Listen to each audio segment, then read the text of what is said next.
Radio Kuwait کی اردو نشریات سے ہم پیش کرتے ہیں شام سخن۔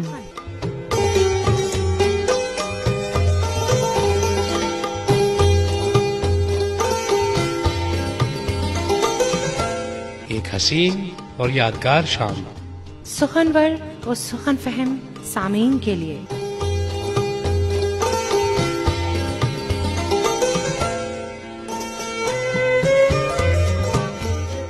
معروف شاعر و ادیب، غزل گائک، گیتکار، ناول نگار افسانہ نگار اور مصنفین کا مختصر تعارف، اور دل کو چھو جانے والی حقیقت سے قریب ترین کہانیاں۔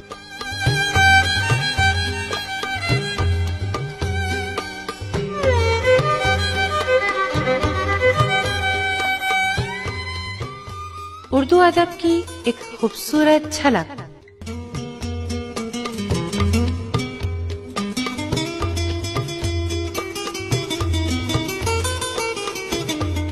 صرف خوشبو کی بات ہوتی ہے جب بھی اردو کی بات ہوتی ہے، نرالی شان عجب آن بان بولتی ہے، چہار سمت جو اردو زبان بولتی ہے۔ مسلسل جھانک آئے ہم زبانوں کے خزانوں میں، لگی اردو ہی پیاری ساری دنیا کی زبانوں میں۔ پریشاں ہے پر اپنی آن اپنی شان رکھتی ہے، اڑا کرتی ہے شاہی کی طرح اونچی چٹانوں میں۔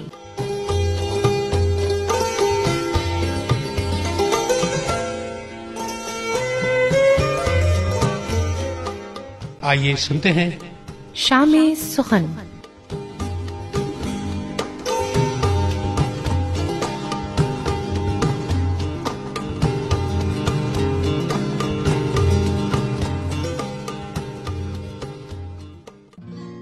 سمجھ کسی بھی قوم کی پہچان، اس کی شناخت اس قوم کی ثقافت کے بغیر ادھوری ہے۔ ثقافت ہماری زندگیوں میں انتہائی اہم کردار ادا کرتی ہے۔ دنیا کی کسی بھی قوم کو اس کی زبان اور دیگر ثقافتی اقدار سے پہچانا جاتا ہے۔ زبان صرف ایک ذریعہ ابلاغ ہی نہیں بلکہ یہ ثقافت کے اہم بنیادی ستونوں میں سے ایک ہے، جس کے بغیر ثقافتیں ادھوری ہیں۔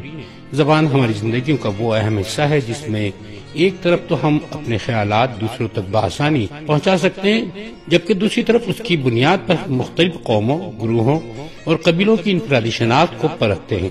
جہاں ایک طرف ہماری ثقافت زبان پر اثر انداز ہوتی ہے تو وہیں دوسری طرف زبان بھی ثقافت پر گہرے اثرات چھوڑتی ہے۔ غرض یہ دونوں آپس میں منسلک ہیں۔ اس وقت دنیا میں کم و بیش 6500 کے قریب زبانیں بولی جاتی ہیں، جن میں کچھ زبانیں تو صفحہ ہستی سے مکمل طور پر مٹ چکی ہیں، جبکہ کئی زبانوں کے بولنے والے ہزاروں بلکہ سینکڑوں میں ہیں۔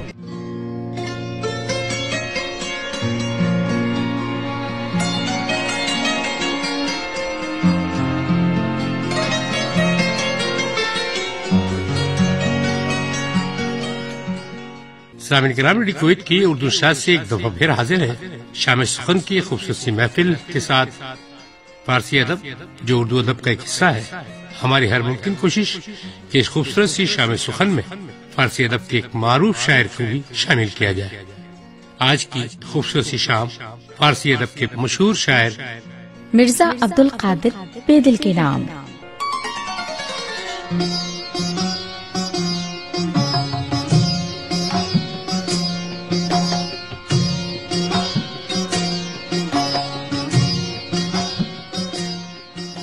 عظیم فارسی شاعر مرزا عبدالقادر بیدل، جن کی مشرق کی تاریخ و تہذیب پر نظر سب سے جدا ہے۔ فارسی ادب میں دیوان بیدل کے سوا چوتھی کوئی کتاب نہیں ہوئی، جیسے گلستان سعدی، مثنوی، معنوی اور دیوان حافظ کے ساتھ رکھا جا سکے۔ ان میں سے بھی فکری اور فنی اعتبار سے بیدل کا طرفہ اور بالیدگی دیدنی ہے۔ بیدل نے کم و بیش معاشرے کے ہر موضوع پر شعر کہے ہیں، اور مشرق کی کئی تاریخ و تہذیب پر ان کی نظر سب سے جدا ہے۔ کلک بیدل بر کجا دارت خرام، کلک بیدل بر کجا دارت خرام، سکتا ہم ناز روانی می کند۔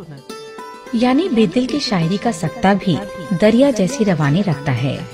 اور ان کا قلم ہر مضمون میں بسہولت چلتا ہے۔ خصوصاً نچلے طبقات پر بیدل کی نگاہ انہیں تمام عظیم شعراء سے ممتاز کرتی ہے۔ انہوں نے پسے ہوئے طبقات کے ہر پہلو کو موضوع بنایا اور اپنی فکری تہذیبی وابستگی کے ساتھ شعر کہے۔ بدقسمتی سے برے صغیر میں بیدل کو محض ایک خانقاہی شاعر بنا کر رکھ دیا گیا۔ بھلے بیدل کی شاعری کا ایک بڑا حصہ وحدت الوجودی ہے، لیکن انہوں نے وحدت الوجود میں بھی انسان کی عظمت کا اثبات کیا ہے۔ ان کی وجودی فکر ہمارے تمام کلاسک اردو، فارسی اور پنجابی شعراء سے مختلف ہی نہیں بلکہ فنی اور فکری تہذیبی رچاؤ میں بیدل یگانہ روزگار ہیں۔ بیدل فرماتے ہیں، جذب ہم چیدن کسیرا با تصرف کار نیست، گندمے انبار رست ہر سو لیق قیتاد نیست۔ گویا بیدل کے نزدیک گندم پر تصرف کا حق صرف کسان کو ہے۔ وہ کہتے ہیں کہ ہر طرف گندم کے انبار ہیں، لیکن آدمی کا قحط ہے۔ آدمی کے ناپید ہونے کی وجہ انسانی سماج میں غیر منصفانہ تقسیم ہے، جسے بیدل تنقید کا ہدف بناتے ہیں۔ ان کے نزدیک خالی پیٹ والوں نے دنیا کو کھلایا اور پلایا ہے۔ بیدل کا شعر ہے، ہر کجا باشد قناعت آب یارے اتفاق، پہلوے ازنات ہی ایجاد گندم می کند۔ سوانح بیدل گواہ ہے کہ وہ ساری زندگی کسی خانقاہ یا دربار سے وابستہ نہیں رہے۔ موجودہ صورتحال کو مد نظر رکھتے ہوئے بیدل کے ہزارہ شعر سامنے آتے ہیں جو ان کی فردہ بینی کا مسلم ثبوت ہے۔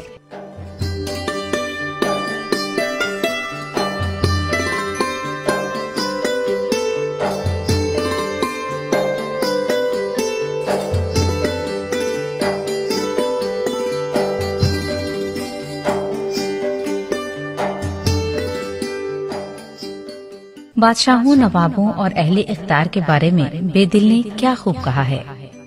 حرص قانے نیست بیدل ورنہ اسباب جہاں، حرص قانے نیست بیدل ورنہ اسباب جہاں، پنچ ماں درکار دارم اکثر درکار نیست۔ گویا ہمارے زمانے میں عالمی استعمار اور سرمایہ داری نے تعیشات کو ضروریات بنا کر رکھ دیا ہے۔ میڈیا کی کوئی بھی صورت ہو، سرمایہ داری نے اس پر ایسی اجارہ داری قائم کی ہے کہ تیسری دنیا کے ممالک کوئی بھی ذاتی سماج ترتیب نہیں دے سکتے۔ بیدل کہتے ہیں کہ بے مایا لوگوں سے کسی خیر کی توقع نہ کرو۔ کھچا ہوا ہاتھ پاؤں کے ناخن کی طرح ہوتا ہے جو کوئی کار خیر سر انجام نہیں دے سکتا۔ از کفے بھی میاگاں کار کشائی مخا، دست چوت کوتا شور ناخن پپامی می شور۔ بیدل کا مشاہدہ اور تجربہ اس قدر عمیق ہے کہ وہ انتہائی حسن کے ساتھ اپنا مصرع تراشتے ہیں۔ ان کا مصرع دیگر فارسی شعراء کی طرح براہنہ نہیں ہوتا۔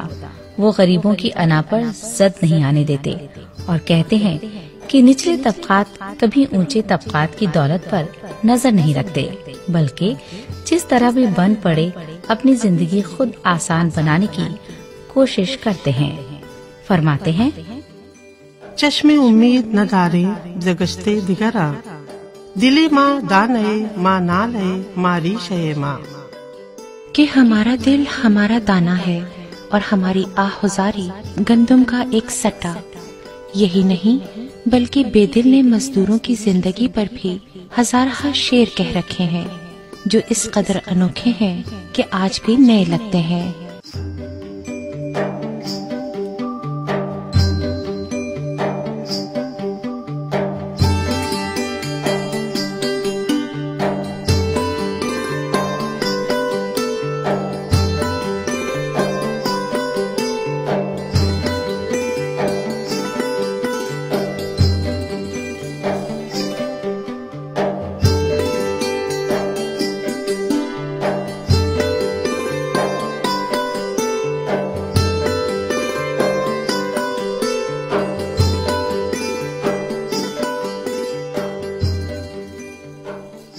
بڑی شاعری کے 5 اوصاف ہیں۔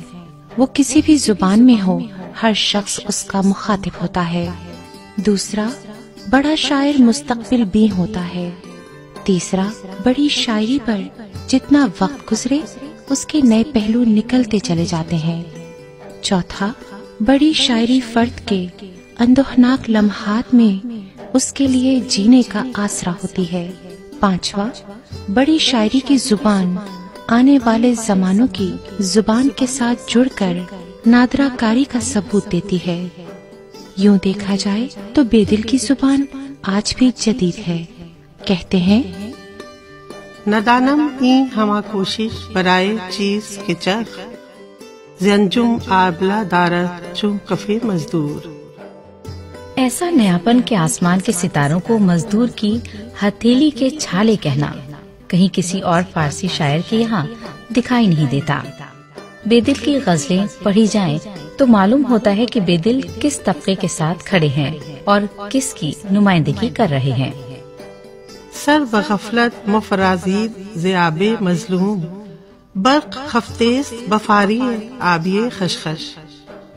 کہ بے بسوں کی آہ پر سر غفلت سے اونچا نہ کر، کہ مظلوم کی آہ میں ایسی بجلی ہوتی ہے جو بڑے بڑوں کو چلا کر راکھ کر دیتی ہے۔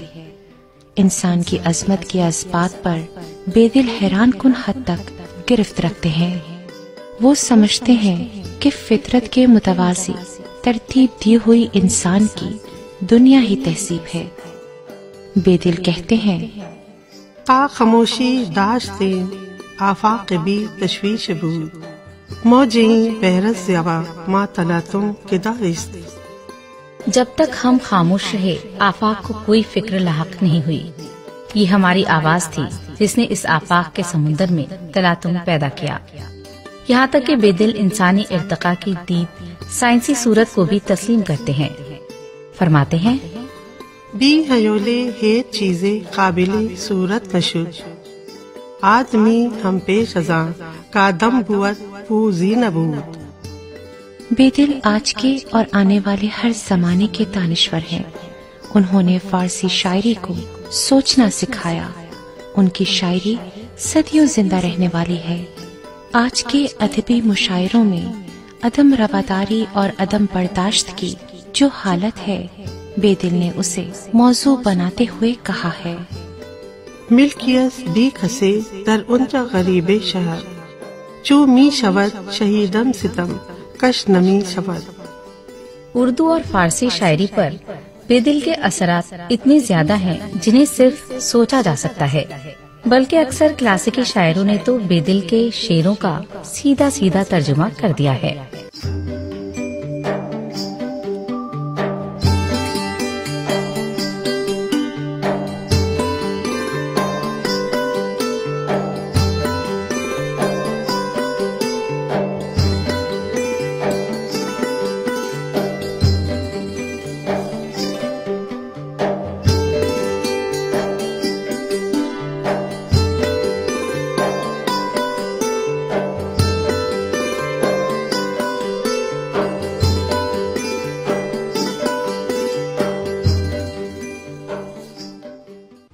ابھی آپ سن رہے تھے پروگرام شام سخن۔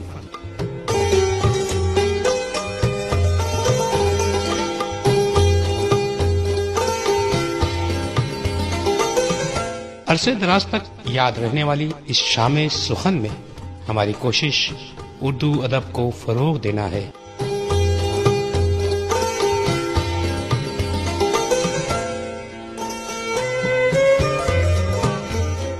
آپ کو ہماری یہ کاوش کیسی لگی ضرور بتائیں۔ ہمارا نمبر ہے 99958246۔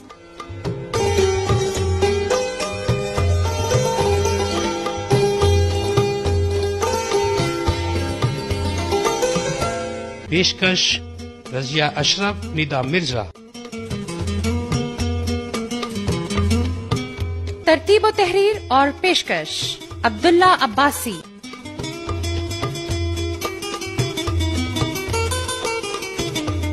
ساؤنڈ انجینئر برکت خان۔